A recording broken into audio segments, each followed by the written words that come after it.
Tape Deck Media.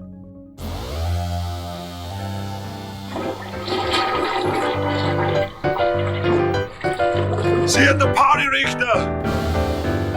Well, howdy, and welcome to See You at the Party, Richter. I'm Aaron Frescus, and with me as always are Joseph Beck Castro and Chris Chapman, and we're back after a long trip to the outhouse, which apparently has a flushing toilet, for our final showdown with Arnold's 1979 Western comedy, The Villain. Well, alright, someone light a match and let's get back to that summary. Take it away, Chris. So, the next scheme involves doing a high wire act over a small canyon, but Whiskey drops the rope and he slams into the cliff. That's it. Whiskey shows him what's what. Yeah, does he do it because he's mad at him, or? No, I don't think I think it's just because he's a rascal. I think that's, yeah. Okay. So, this next part, Jack decides to cut the Looney Tunes shit and goes to Paul Lynde for help. Paul Lynde agrees to have his warriors ambush the wagon, and you guys can say whatever you want, but I'm just going to kind of skip over this scene because it's just got a lot of weird like misogyny and racism and shit that is not funny and not fun to talk about. So if you got anything, you go right ahead. The only thing, well, I have a few, but like, so when he first starts talking to the Indians, the only thing that made me laugh was because Kirk Douglas, when he starts talking to them, is talking talking with his hands, like how like a dickhead white person would talk. Yeah, he's trying to do like he's trying to do like pictograms with his hands, like not even sign language. He's trying to like the thing that you would see in old westerns when people would talk to Indians. He's talking to yeah. And Paul Lynde is pretty much can't you talk without your hands? Yeah, but the way like it's delivered in a Paul Lynde voice. It's because he's doing the racist accent, and then when he says that, he's like, "Look, can you just talk without your hands?" Yeah, he does it in his regular voice. That's kind of funny. Yeah, it was funny. And then so he agrees to help him. Kirk Douglas wanders away, and Paul Lynde, the chief, and his assistant, his personal assistant, are talking about like, oh, apparently they made a deal with the banker. Oh, right. Avery Simpson like hired them to watch Catcus Jack to follow him, that he's doing what he's supposed to do. Yeah, I guess. But they're double crossing the banker, and they're going to work with Kirk Douglas. Yeah. His assistant says something about, aren't you worried about aren't you worried about the fact that you're double crossing? Like what about that white man? Yeah, he's like, Paul Lynde responds with, piss on the white man. Which, sure, that was kind of funny. Comes out of nowhere and definitely feels out of place in this movie, but yes. I am okay with it because it honestly made me so happy when he said it. I didn't know he was into golden showers, but here we are. Was it just included to make them less likable so the viewer doesn't mind what happens in the next scene? Like, it was just weird. It just came out of nowhere. I was just like, oh, awesome. But yeah, I don't think it was supposed to make them less likable. I think it was supposed to just be like, I don't even fucking know. I think it's just a funny, like, that's just a funny delivery. That's just like, I don't know. Yeah. It's great. In the next scene, Kirk Douglas dresses up in native garb, I guess. Yeah. But for those that don't know, Kirk Douglas has a very big butt chin. Mm-hmm. And they drew like a little circle around it, so it looks like a little target. Yeah. Which I thought was hilarious. Just start smoking out of the butt chin. Yeah.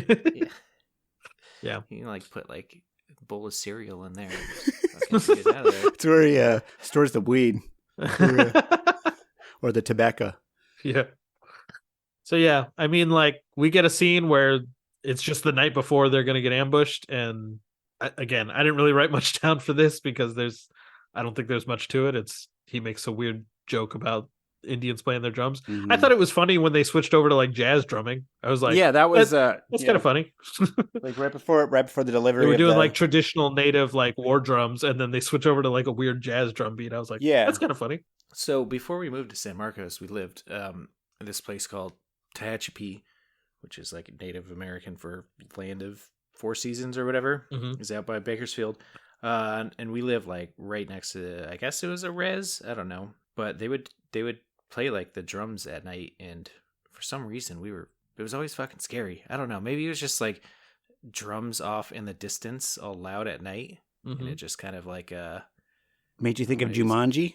Yes. I don't think the movie was out at that point, but But yeah, I don't know. Maybe that's why they like, they have like the drummer boy for armies, So they're like boom, boom, and they're coming over the mountain, like, trying to kill you, intimidate. Sure. Yeah. So, or maybe we're just fucking racist. I don't know. I don't know. But Ann-Margret mentions that same thing, that it gives her the creeps.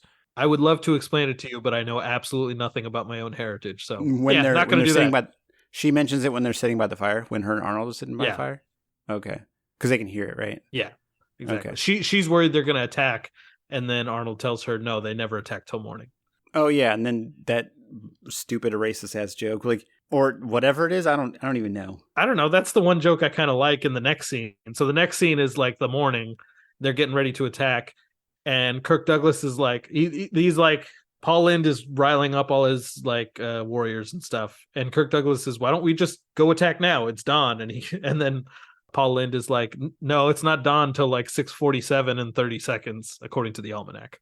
That's like a fine joke. I was fine with it. Yeah. But that was it. But then what the fuck happens? I think literally, so Paul Lynde sets it up by saying that his warriors are the best light cavalry to ever ride. Okay. And then a few seconds later, he calls for the charge. All of his warriors fuck it up, fall off their horses, and it's just a huge scene of chaos. I think that is the whole joke. Like, that's it. That's really? I think, unless there's something I don't understand. I didn't get it because I was watching it the first time. I watched it 3 times. I rewatched the scene a bunch of times. I was like, did I miss something? Like, why are they falling off their horses? I think it's literally just that Paul Lynde was so confident, and then all his warriors fall off their horses. Okay, Like, Joe, I figured maybe nothing.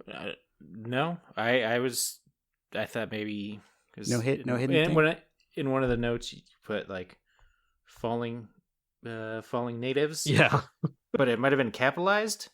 So I was like, it does kind of look like a band. Oh, because it's period falling natives. So I thought maybe that was like their trooper. It's just featuring falling natives. It kind of does look like a band name, I gotta say.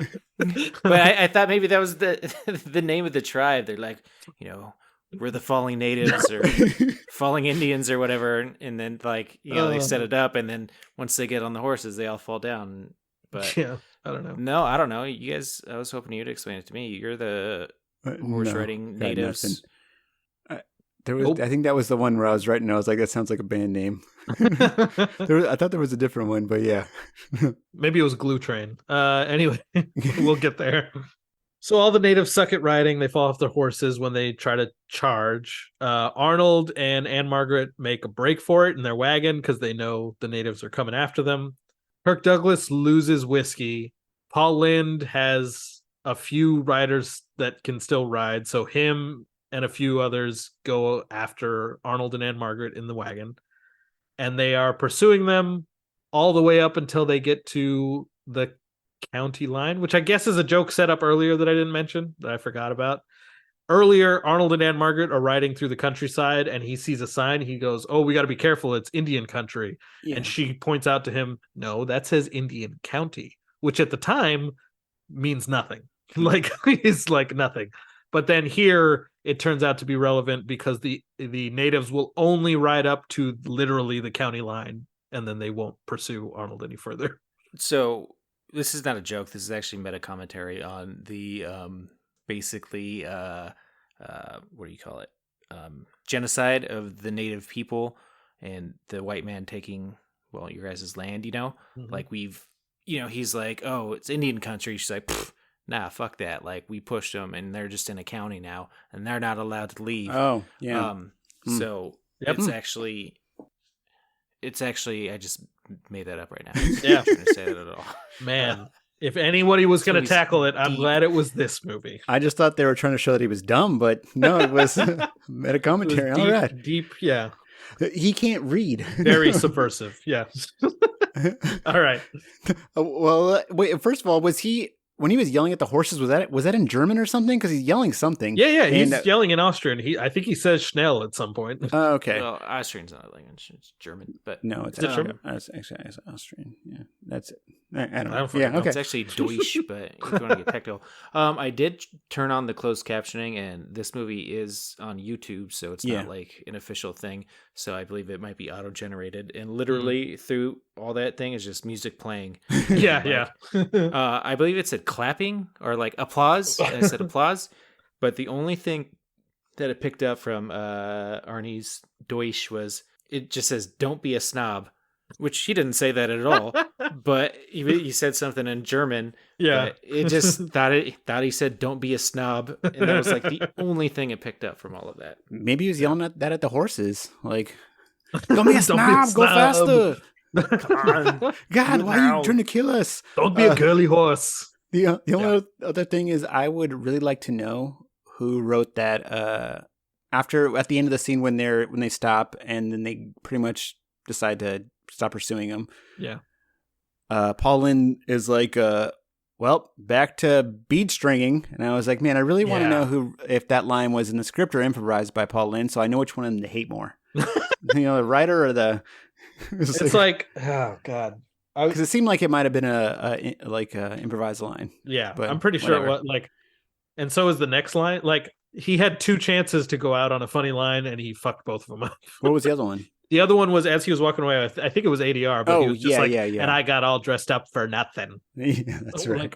Or I got all dressed up for this shit. I don't know what it was, but I was like, all right, you got two cracks at that final joke, and you fucked them both up. All right. So at this point, Jack goes back to the Looney Tunes shit and pours a bunch of glue on a railroad crossing.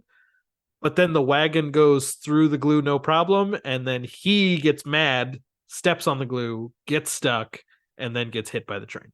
Just more bad editing with it suddenly cutting to his empty boots when the train's supposed to hit him. But whatever. I mean, it's fine. Like I like the idea. It's getting sillier. Yeah. And the shot was cool with him on the front of the train, like after he got hit. Yeah. So now Jack arrives at what I assume is Parody Jones' place. Yeah, like because they don't explain that at all. Yeah, they just he arrives at a house with a barn. He fills the house with these gunpowder barrels and then leaves a gunpowder trail to the barn, which he is going to light so that the house blows up with Arnold and Ann-Margret inside. But then Arnold and Ann-Margret arrive. They go inside the house. Arnold lights the trail by accident. Mm-hmm. And so the trail then lights and goes the other way. And doesn't do anything though, right? Yeah, it does. Does it blow something up? Whiskey pulls Kirk Douglas out of the barn. Kirk Douglas is yelling at Whiskey, and then the barn blows up. And then he turns to Whiskey and goes, "What did you do in there?" Which, again, kind of funny. 2 things. A, he was trying to find Whiskey, but Whiskey was in the outhouse. And yes, that's flush. my comment. Okay. that joke, it got me. It was because it was so dumb. Really, that joke. Yes. It's so funny. Note. The only 2 things about Whiskey I didn't find funny were the outhouse joke and the joke where he comes into the bar. And those are the 2 things that you guys are like, that's hilarious. That's fucking amazing. Like, my note says the horse using the outhouse got me because it was so dumb. Like, did the toilet flush too? There was a toilet flush. Yeah, there's like a... Oh, yes, man. there was. I didn't even hear it. Like, if I would have heard that, I would start cracking up because I already thought it was funny when he's like, "What are you doing?" And it's like he's in the house. You hear out. It goes to an house. I was like, "Oh, the horse is using the outhouse. It could shit outside, but no. It's using the outhouse. It can't even fit in the outhouse. This movie's silly." See, no, Also, Whiskey kicks him out of the... Oh, that's right. He kicks him through the window or whatever. Yeah, which is, again, funny. So at this point, Arnold and Ann-Margret come running out of the house to see what exploded. At this point, Jack just gives up and holds them at gunpoint, which is like, you should have done that from the very beginning. And Charming recognizes a fellow horn dog in Cactus Jack and just gives up the whole game. Just like gives up. She kisses him. He does his best Daffy Duck impression for a full 30 seconds. I timed it out. It was 30 very long seconds of him doing fast motion Daffy Duck. That's it. That's how the movie ends. With the Looney Tunes, the actual Looney Tunes theme. Like not like no, just the actual Looney Tunes ending. Looney Tunes theme. I was like genuinely surprised that they didn't have the Telegram guy do That's All, Folks. That would have been good. Like, I was like, how did they do everything up to this and then not do that? It was so. But confused. he takes way too long with it. Like you're like, he takes the poor entire guy's, he takes the entire credits. That kind of would have been funny if it takes him the entire credits to say That's All, Folks. It's not even funny. You just kind of feel bad for him because he's struggling so much. Which, like, what a fucking weird. Like, they had no idea how to end this fucking movie. It's just scheme.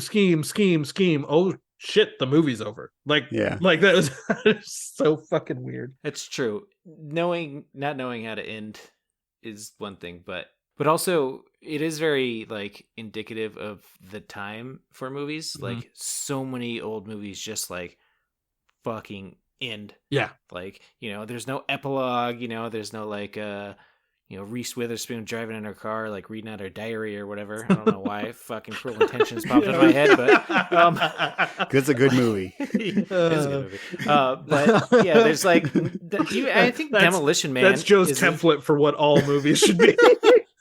The perfect movie. Cruel Intentions. He's like, it's got ladies making out. I don't. Yeah. Sarah Michelle Gellar saying you can put it anywhere and doing blow. Oh yeah. Ryan Felipe dies. Like, who doesn't like that? I forgot about that. Holy shit! Spoilers. Sorry. I forgot that happened. But even like Demolition Man, like, I think fucking Stallone kills Wesley. Also spoilers. Wesley Snipes, and then like he's like, I can't do like a got him. That's my Stallone. And then it's just like, here's credits. Like, that's fucking it. That's it. I think it ends on a joke. You're like, hey, as long as we don't go to Taco Bell again, like something like that, or like, because Taco Bell. Huh? It ends on Rob Schneider saying, "That's all, folks." Yeah. Yeah. Now we're going to do something extremely fun. We're going to play a wonderful game called Who is My Daddy and What Does He Do? Yes? Yeah, that's the whole movie. At this point, we get to go to something even funnier than the movie, and that's my favorite segment, Joe Namath. Okay, wait, 1 second. 1 second. Before you do that, my only comment with this is I really like how the credits roll alongside what's pretty much what ends up being pretty much the director being like, hey, remember all these cool stunts we did? Yeah. Pretty cool, right? Yeah. Yep. It just runs through all the stunts on the side. Yeah. It's like where you would normally see bloopers from the movie, it just runs through all the stunts again. Yeah. All right, so as we mentioned earlier, when Kirk Douglas just fucking Kobe's that guy off the bar, the character is Little Man in Bar, and he's played by Ed Little. So I'm assuming that was a real guy, and he's just little. Maybe his name was like Ed Stevenson or something. He's like, you know what? Like, I gotta lean into this shit. Like, how's it gonna make it in Hollywood? Oh my god. There's other men in the bar. One's name was Dick Dickinson, which, double Dick. The other guy was Richard Brewer, which, Dick Brewer. I don't know. That sounds funny. The ticket agent was played by Dick Armstrong. Wait. The ticket agent. I don't know. The guy they buy the train ticket from at the beginning of the movie. Yeah. Or maybe the guy who takes the ticket on the train. I don't know. But okay, sorry, I was trying to not use the a Western Telegram Union. guy. No, Okay, not the Telegram. Yeah. So that's all I got for dicks. The first assistant director is David Shamroy Hamburger. I don't know why that's funny. That's just like, a good name. David Hamburger, like, that's fine. But he goes to three names, and one of them's Shamroy, the other one's Hamburger. For some reason, that amused me. Like, no, put my middle name in there. What's your middle name? Shamroy. What? Put it in there. People are gonna know the name Shamroy. Shamroy Hamburger. Right? I don't know. It's so funny. Oh, it just got so funny stupid. Again. It just sounds like, I don't know, some sort of specialty burger you'd order at a restaurant. Like an Irish bar. Yeah, exactly. Go to a Shamroy Hamburger. That's green for some reason. Music editor is Almond Teeter, which is where we get almond milk from. So stupid. All right. Joe writing jokes for the names. Yeah. Well, it's funny you say that because I was trying to write a joke for this one. I couldn't figure it out. The producer is Mort Engelberg, which is about the Jewiest name you can get. So should I leave that in or no?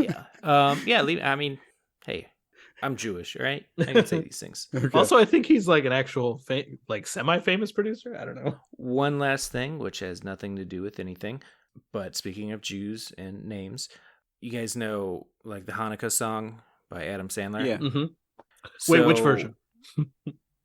There's more than one? Yeah, there is. He did made, like 8 or 9. Yeah. Oh, he did? I only know the 2. I'm pretty sure the one at the end of 8 Crazy Nights is like number 6. Oh, really? Yeah. Okay, I thought that was number 2. So okay. No, I think it was like number 6 or something. It's really milking it. Well, I mean, I guess he's got to do 8 versions, right? I mean, yeah, that's true. One sense. for each night of Hanukkah. That's true. Yeah. I bet if you told Adam Sandler that, he was like, "Yep, that's why I did it." Yeah. Yep. But anyways, I guess the original version, whatever was on the album. Yeah. Like when that song came out, like, you know, he mentioned, he's like James Caan, Kirk Douglas. I don't know who those people were. So I thought it was just one dude. I thought it was James Conquer Douglas. I'm like, that's a pretty sweet name, James Conquer Douglas. And then, of course, my brother's like, no, dude, it's fucking James Caan. You know, the guy from Eraser and Godfather. I'm like, what the fuck's Godfather? I was 13 or whatever. And then Kirk Douglas. I'm like, who's Kirk Douglas? All right. I have one note about the credits. I don't like to step on Joe's toes, but I have one note, and that's just Joe's Toes. That's a good name for a band too. That's just sounds like a fish jam, white people jam band. Joe's Toes. Fucking dude, they played like, you know, a cover of like Gin and Juice that went on for like 57 minutes, man. They were just fucking in it. Ugh. Anyway, I have one note about the credits, and that's that this is early enough that there is nothing at the end of the credits about animals not being harmed, so I am genuinely concerned for that pig's safety. Yeah. The pig scene and the scene with were all like the like Native American fighting like war scene. Yeah, where they all the fall horses. off the horses. Yeah, that looked I was a little thinking about rough. that, but I was like, nah, they didn't do that then, but no. Yeah, maybe, I don't know. They just don't have that little note that says no animals were harmed. Yeah. But anyway, all right. So that's the end of the Well, credits. at least we ended on a up note. Have you ever killed anyone? Yeah, but they were all bad.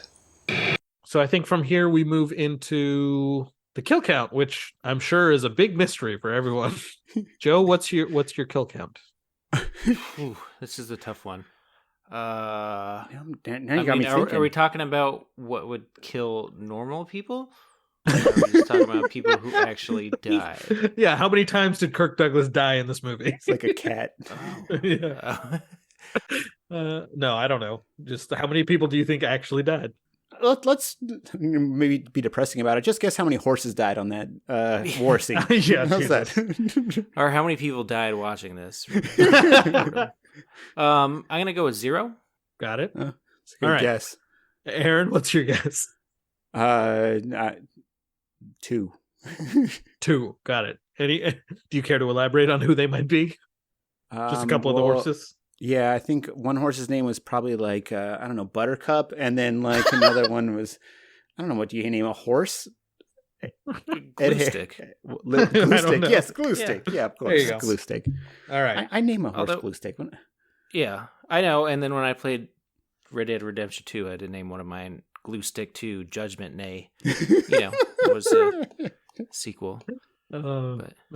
Which doesn't make any sense because that was a prequel to Red Dead Redemption. No, it was named after Aaron's horse. Oh, Because the reason why, and tiny little rant, Nintendo, a game you can't even, like, our company, you can't even name a Pokemon like Butter, because it has the word butt in it.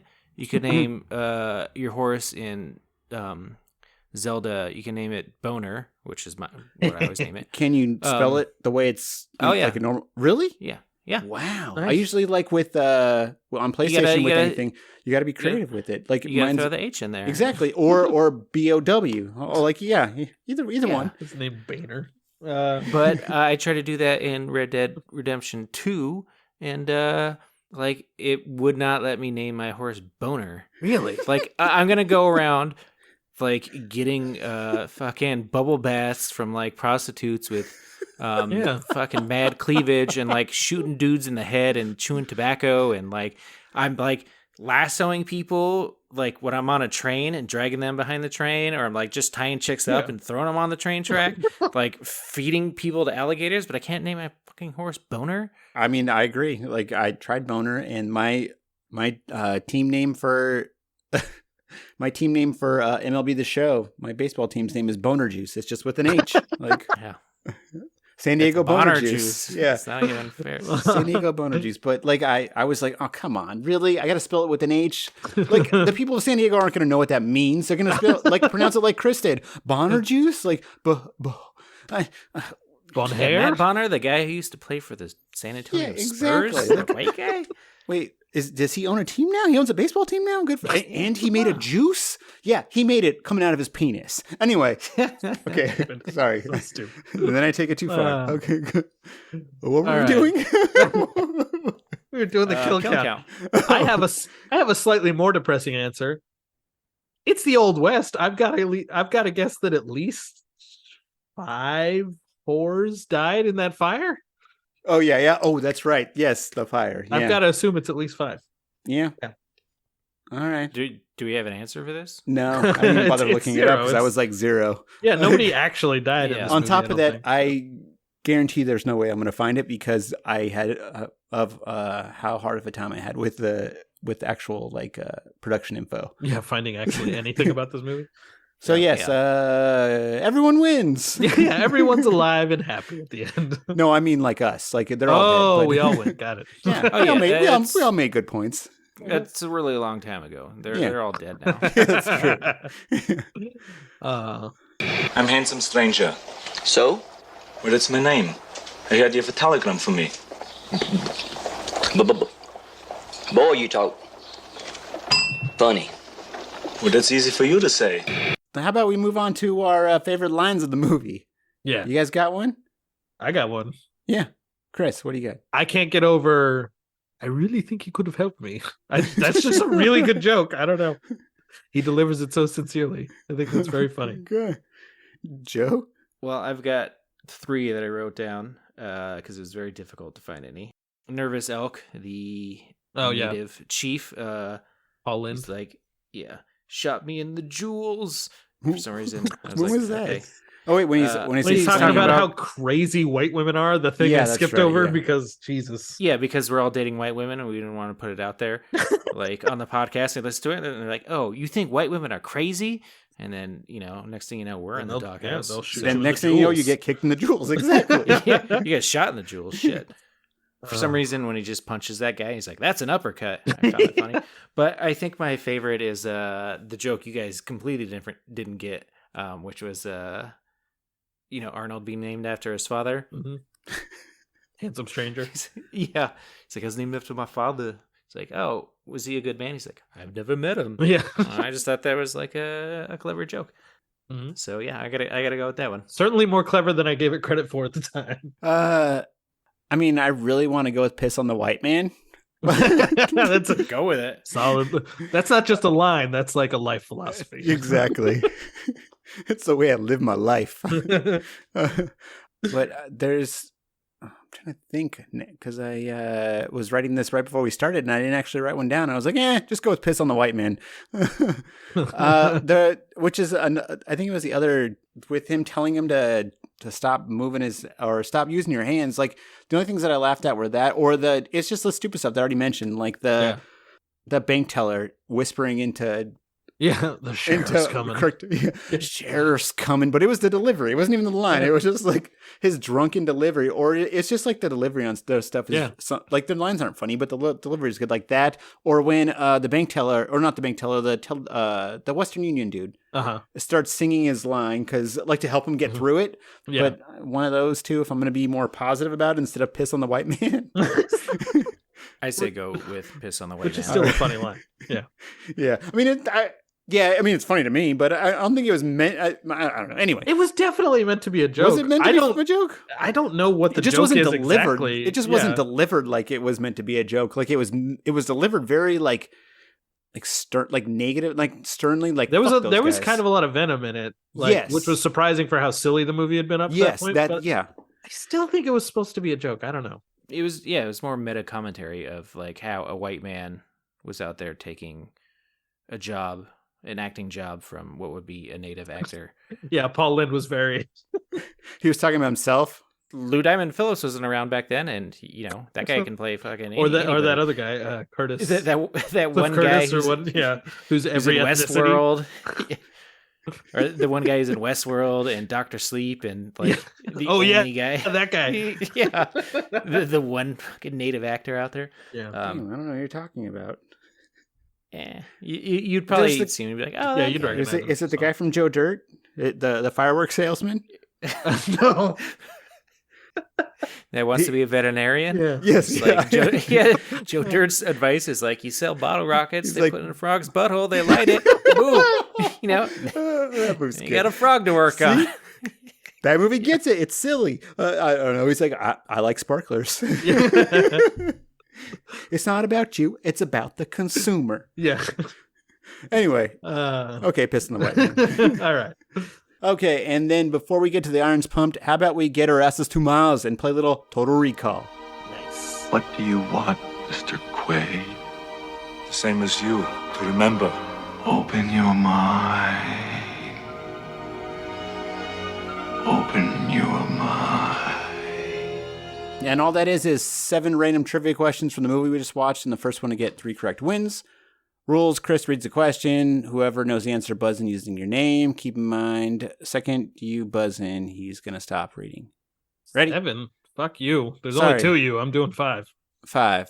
Did I say 7? Yeah, you said 7. Because it's usually 7 if there's a guest, because it has to be. All right. Question number 1. What is the title of the guidebook that Jack refers to throughout the movie?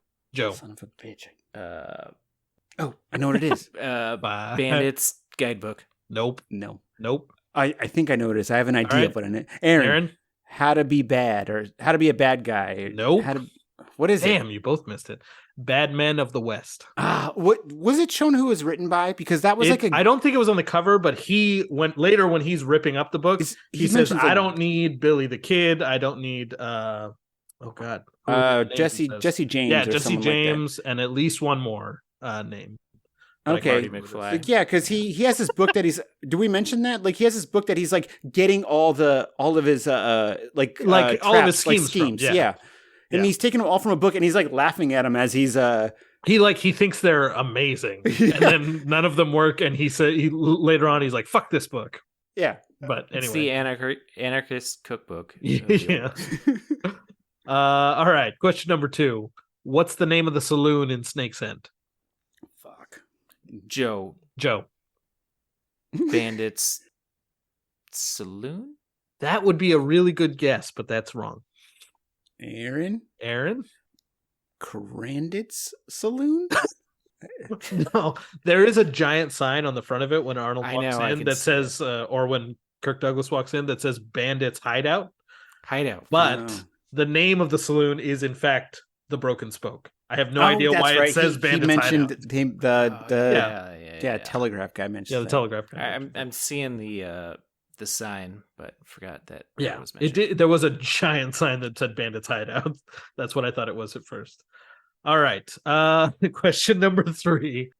How far is 5 Mile Crossing from Snake's End? Joe. Half a mile. That is correct. Oh, that I was one going to goes say, to Joe.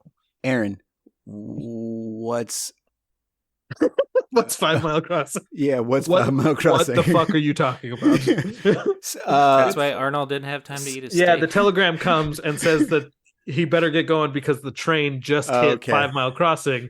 And Arnold is like, all right, then I have time to finish my steak dinner. Okay. Because it's 5 miles away. Aaron. Snake's End? What? 8 tits. Are you using a sentence? Anyway, question number 4. What is the first major landmark that Arnold and Charming pass on their trip? Like the sign? Yeah. Oh, Aaron. Aaron. Because I have it written down. Oh my god! Don't look it motherfucker. I didn't look it up. I had it written down. It was technically no runners Rangers. I'm sorry. No, Rangers. You're fucking it up. Fuck. 5, 4, 3. Wait, I'm almost there. 2, I'm almost there. 1, No. and we're done. Fuck. Agents Bend. That's what it. Hey, Joe, do you have an answer? Joe, Agents Bend. Son of a cunt. No, you're both wrong. It's All Road right. Agents Bend, dummy. Oh, I actually have that written down. I know you do. I was You sabotaging mentioned it Joe. earlier. He's the only one who has a right answer, though. I know. I didn't want to get too falling behind. All right, now we're getting to the shitty questions. How many? Question number 5. Yeah. How many native warriors are left to pursue the wagon? Joe. 3. No, that's wrong. Aaron. Do you have an Aaron? 4. It's 4. Yes, we're tied. No. All right, that one was Aaron. Yeah, there's 3 plus the chief. The chief is part of the. Is he a warrior though? What? I don't know. What assumes They specifically say like 3. He says no. He says there are. Chief. He says there are 2 braves that are still able to ride. So it's him, his assistant, and then the 2 braves. Okay, but if his assistant is an assistant, then he's not. They're a warrior. warriors. What were they going to do if they got the wagon? I don't know. Assist. Tell him Anyway, how to do it. I'm going to take your fucking point away. Anyway, question number good. 6. What's the number on the front of the train that hits Jack? Aaron. 8. Nope. Joe. 5. No. God damn it. I didn't think Closer, of it. come on. I thought of 6 questions and you motherfuckers both got 1 right. Wait. Who was closer? Come on, just do who's closer to the number. Okay. What was your guess, Aaron? 8. And then Joe, what did you say? 5. 5. Aaron's closer. It was 11. What was the number? All right. Whoop, whoop, whoop. 1 by default. 1 by default. Yeah, that's the only way job, ever win. I guess. All right. I thought I was feeding you guys easy ones at the beginning. I'm generally unhappy I lost. I'm sorry. I mean, to be fair, I've been like sick this whole week, so. Oh yeah. That'll do it right there. Yeah. You would have nailed everything if. Yep. Mm-hmm. The controller's broken. All right. Aaron wins. Exactly. Aaron knows a mild amount about this movie. Sort, not really. I my guess was higher than Joe's for the last question. Happened to be higher than Joe's. Well, I mean, if I would have known before that, we were doing who's closest, then because I figured he had 7 questions, and then you're like, no, I got 5, and then all of a sudden 6 comes out, and you don't give me the rules. Like I would have guessed 9, but like reverse Price is Right. It gives me 9 to infinity as opposed to like 7 to. Oh yeah, okay. 1. Well, That's true. if you can think of another question, we can keep going. I cannot. All right. I like how both Joe and I are like, "Oh, fuck it, then do it. Do another question." Chris is like, "I don't give a shit. Just move on." Yes, we are done. When the big man was killed, you must have wanted it. Its blood was on the leaves. If it bleeds, we can kill it. All right, and now it is time to give our final thoughts and figure out how many irons pumped we're gonna give for this movie. Once again, this is based on a scale of 1 to 5, irons pumped. And this is just for Arnold movies, because if it was just movies in general, they'd all be 5s. We're going to take those numbers, we're going to throw it on the Spreadator, and go from there. So, Chris, how many irons would you pump for this movie? Man, this movie is basically a Looney Tunes that goes on for way too long. And if it was like a Looney Tunes starring Arnold, if it was like Space Jam but with Arnold, I think that'd be kind of amazing. Mm-hmm. But this is really like the Kirk Douglas show for the most part. Yeah. And Arnold does not factor in a whole bunch. I think he's given a fine performance, but he's not at the top of his comedy game, and this is definitely a comedy movie. So I'm going to give this probably a 2. Yeah, I think I'm going to give this a 2 because it's not that Arnold-y, in my opinion. So, and it doesn't really play to his strengths or And there's just not enough of them in it for me. So yeah, I'm gonna say 2. All right. Sorry, real quick. Yeah. Now that thinking about it now, like when you mentioned that, like Kirk Douglas is pretty much the only character that isn't, well, I guess minus Paul Lynde, but like that isn't played straight. Pretty much every like is not like a straight man character. Kirk Douglas and Paul Lynde are it. Yeah, right? Essentially. The horse, I guess. Yeah. Sorry, I just thought of that right now, which true. I didn't realize, but yeah.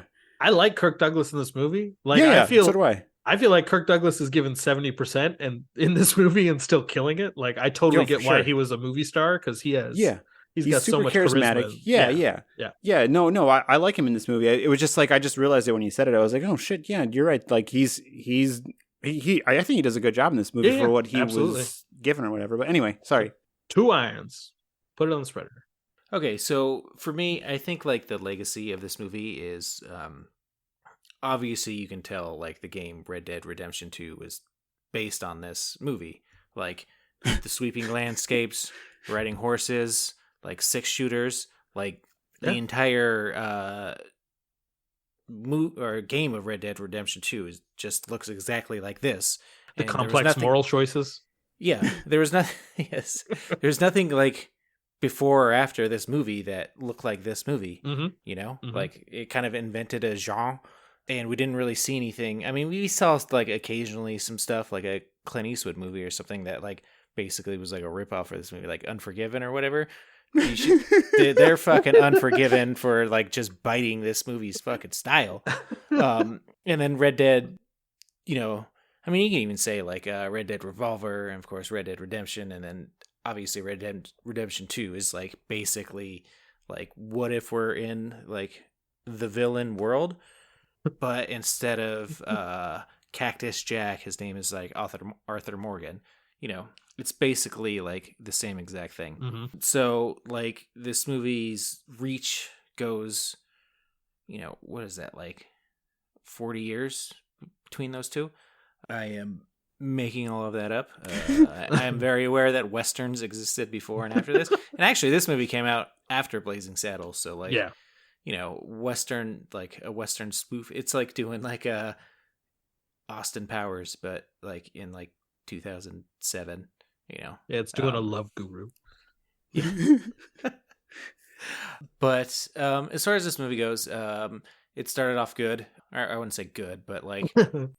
better than I expected. Yeah, I'm like, you know, like there's a couple jokes in there. I'm like, all right, you know, like I could be down with this. And then like basically the last 70% of the movie was just like zany schemes. I was like, what the fuck? That said, this is like step 2 to like, so if Hercules in New York was the caterpillar, this was like the cocoon. And then Twins was a butterfly. Yeah, for sure. It really was like you can see the and evolution. then Junior was the dying butterfly. It showed us it was a butterfly trapped in the spider web. Like gave us a preview of his comedy chops. Yeah, definitely. And I think he does good on that. All of that said, I got to give it a 1. Like it's not that Arnold-y of a movie. Yep. It's not a very good movie. It has a couple chucks in there, but aside from Ann-Margret's boobs, like I don't really, that's why I gave it 2. Care to watch it. Because there were 2 of them, 1 for each of them. Seriously, if it's on YouTube, you guys should watch it just so like you can understand what we're talking about more, because we know like your life revolves around this podcast. Also, it's a breezy like 80 minutes. It's not going to cost you super anything. Short. Yeah, but most importantly, there's some good fucking boobage in it. So yeah, that one shot like at when she's getting off the train where like it's over her shoulders and it's like pointing down while he's like doing something. I was like, at first I was like, whoa, that's a awesome shot. Then I like thought about like the actual shot where the fucking good old Hal Needham is just over her shoulder. Okay, wait, hold on. Lean forward a little bit more and push your boobs out a little more. That way I can get like a little. It's just like how uncomfortable it must have been for. Get Bob Mackie over here. This fucking dress isn't low cut enough. Yeah. And then and when she was on the train in the beginning, there's that Tom Petty looking motherfucker there. He's probably like, yep, like, all right, let's keep this scene going. Yeah. Yeah. So, All right. a 1. All right, and lastly, Aaron, how many irons would you pump for this movie? I don't know. I think this movie definitely would have benefited from a director who specialized in comedy, like instead of stunts.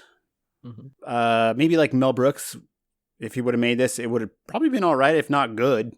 Mm-hmm. Like, I think because he understands delivery and all that stuff. I don't know. It honestly seems like the director, good old Hal Needs Some Ham, didn't really understand the little things that make the cartoons or just comedy in general funny. Like the stuff they were trying to imitate. Why it's the little things that. Yes. I just like one note. I feel like Mel Brooks. The reason it would have been better is because they would have done the Looney Tunes thing, but he would have come up with his own gags. True. Instead of like almost every gag in this is straight out of a Looney Tunes. Like it's not like inspired by Looney Tunes. It's literally straight out of a Looney Tunes. Yeah, it's like a live action remake of a Looney Tunes cartoon. It's like the one Looney Tunes moment in Blazing Saddles that's like literally Looney Tunes. It kind of quotes a Bugs Bunny cartoon, but it's not literally just one of the things Bugs Bunny did. I don't know. I just think like you needed a comedy writer who could actually come up with some jokes. Yes, for sure. But yeah, so it's I don't know. The gags run it's just poor execution on that. Like, sorry, I know like I shit on everything, but I'm super picky about super fucking picky about comedy stuff. Mm-hmm. And comedy is the hardest thing to watch when it's like really exactly bad. Okay, so sorry. I don't think too many people realize that comedy is fucking hard to do well until they attempt to do it. Mm-hmm. And then you realize like, oh shit, like it's really easy to fuck up. And this is pretty much a prime example. Like, not prime. Yeah. Like there's stuff in here that works. Like they did a great job, like I said, of making that relationship between Kirk Douglas and Whiskey feel like it would be in a cartoon. Mm-hmm. That just like the whole thing with the horse is killing it. And there were a few gags in here, but just like mostly it's just, I don't know, like the pacing on the comedy stuff, the timing on the comedy stuff, the execution of it. There's stuff that should have been sped up, and like it. Just when I was watching, I was like, why did they do it like that? Like I don't know. That was my main problem with it. I did really like Arnold in this movie just because he, like I said, he does that character so well. Mm-hmm. And like Joe said, it's a great middle between Hercules in New York and Twins. Mm-hmm. And like I was saying, I honestly think that if it was written better, he would have, the part would have been a little like better too, but that goes with all the characters. Ann-Margret did fine with what she was written as. I don't know. She was fine. Nothing. Yeah, but like she was giving a total sort of nothing character. Yeah. Not even like she's like a street smart lady who's very horny. Sorry. Like sex that's pot. it. Yeah, exactly. Kirk Douglas was good. Like he was really good. Yep. And it just I can understand why Arnold, like I can understand why anyone that's not Kirk Douglas or Ann-Margret would take this role, especially when you find out who's in it. They're like, we got Kirk Douglas in it. We got Paul Lynde in it. I don't know if that was a name that was a draw then. Yeah, he was like, big then. Yeah. He's like, oh my God, Pauline's in it. I'm in. Yeah. But like, we got Ann-Margret. Exactly. And both of her boobs. Yeah. They're both in there. Like I can totally understand why. I love boobs. I can totally understand why he did this movie, but they all shit. No, sorry. Arnold shits on the movie in his biography. Uh-huh. The other two, it's not anything that's on any of their radars as far as it's just never mentioned by anybody. Yeah, really. Which is again why I had such a hard time finding stuff about it. Yeah. But like, also Arnold wasn't really in the position to be like, no, I'm not going to do that. Yeah, super picky. At that time, he was though, because he was actually 79. Yes, he was already rich at this time. Like he was already from real estate. He was already set. So that's why he was able to turn stuff down. Like, which I know we mentioned with a Conan episode, but yeah, he, or if not that, like, if not completely set, he already had a business though. So but like, again, if you hear Kirk Douglas is in it. Exactly. I'm really curious, I haven't found anything on yet, but I'm really curious what drew all of them to this movie. because maybe they never get a chance to do comedy. I see. I could see both of those being correct because of Kirk Douglas for sure, and Ann-Margret, the money maybe, but she doesn't really have any comedy like performance wise. Isn't no, really but like comedic. Again, maybe she just never got the chance to do any comedy. Yeah, and she did work with Kirk Douglas before this, so it was maybe like a whole like. But yes, I do agree with the money part, and for Arnold, it's probably a little less the money, more the credit and the fact that you're working with like Hollywood legends. Yeah, and just because like Arnold has money to turn down roles, that does not necessarily mean he's getting like roles he wants to take. Oh yeah, for sure. Like they can come to me and be like, "Hey, you want to be on the Big Bang Theory?" I'm like, "Fuck no." But that doesn't mean like fucking. You're like that show's done. Like, wait, what? That show's over. It is. What the fuck are you talking about? Well, just they're doing get in the a reunion. Get in the fucking van. Doing a reunion. We want you to do a 10-episode arc. Like, fuck no. But just because I sent out doesn't mean like David Simons be like, "Hey man, I'm making like The Wire 2. We want you to be the new McNulty." Yeah. Like, that's not gonna happen. Just because I turned down fucking Big Bang Theory. Yeah. But then you play McNulty as what is he, British? Like in real life? Yeah. How's your British accent? Is it very good, governor? Like, you're hired. You're like, why are you doing that accent? Wasn't Dominic, what's his name? Dominic West. Wasn't Dominic West is British? Yeah, but he's not in the show. Sorry, I'm doing my own portrayal. If you don't like that, anyway, it's called it's called an artistic choice. Yeah. No. We don't want you to leave this project. David Simon's just desperate for you. Yeah.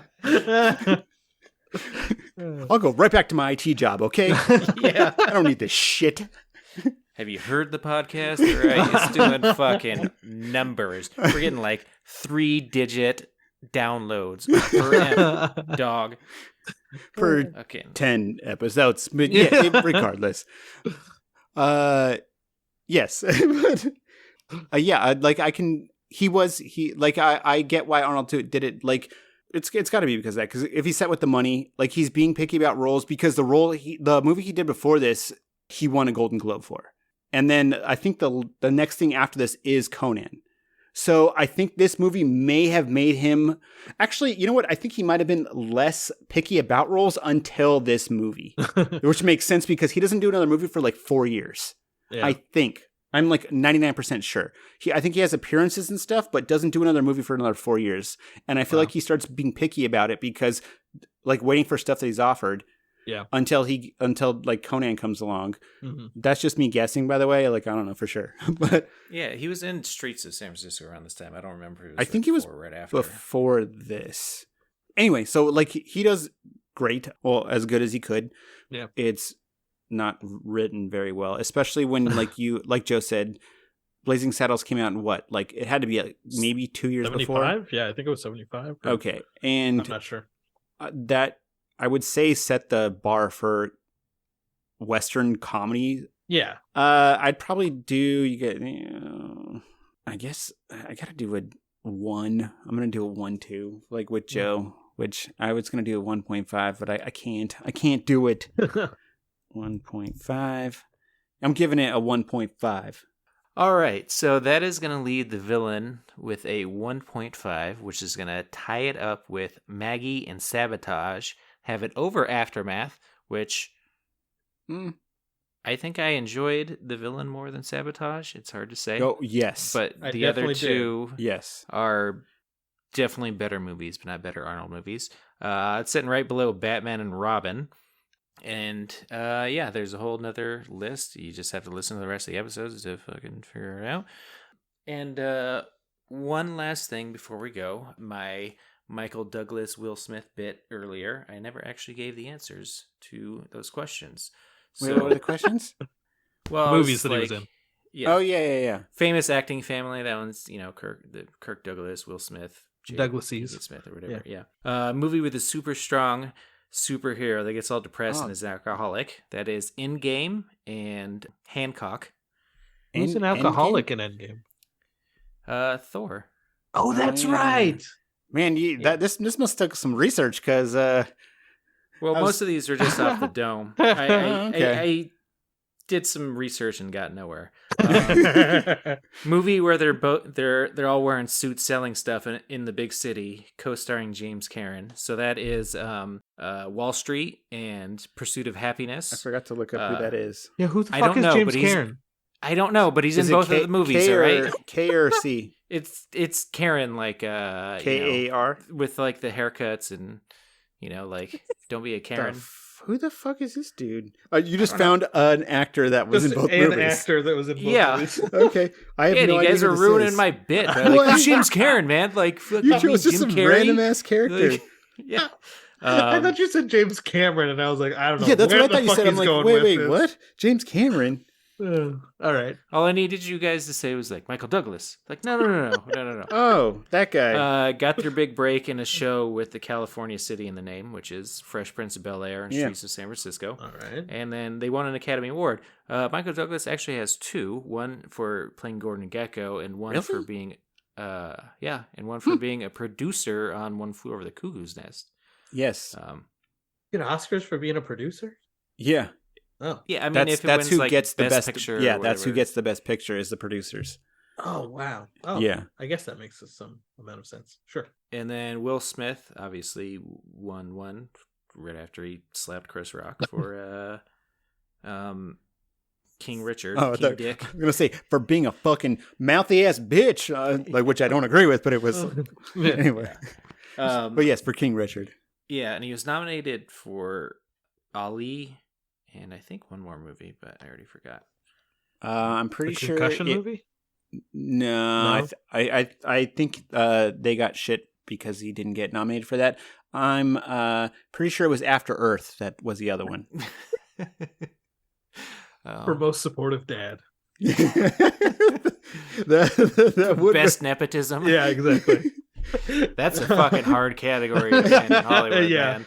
Like, it was, to even get nominated Ali. for best nepotism. Yeah. Oh, I said Ali. He said Ali. Oh, you did? Oh, Pursuit of Happiness and King Richard. No, it's just Pursuit of Happiness. Duh. Yeah, that was the other one. I thought you did say that. Okay. No, I mentioned that. How did I hear Pursuit of Happiness? But you said that's Ali. a weird kind of racism you got. You heard one movie about a black person, and you heard another movie about At least they're both... You know, it's all true stories, like based on true stories, too. That's true. I said Pursuit of Happiness, the movie where they're all wearing suits and selling shit. Okay. Okay, yeah. All right, and that's going to do it for the masterpiece that is The Villain. We'll be back in just a couple of weeks to take on Arnold's return to Hollywood with his 2013 film, The Last Stand. I think there's just one thing left to say. See you at the party, Richter! If you enjoy our show, please consider giving us a positive review on Apple Podcasts or your podcast app of choice. Y'all can follow us on Instagram at The Potty Richter to make sure you never miss an episode. See You at the Potty Richter is a production of Tape Deck Media. Follow Tape Deck on Instagram at TapeDeck_media or look us up on Facebook for more hilarious podcasts. This has been a Tape Deck Media production. Thank you for listening.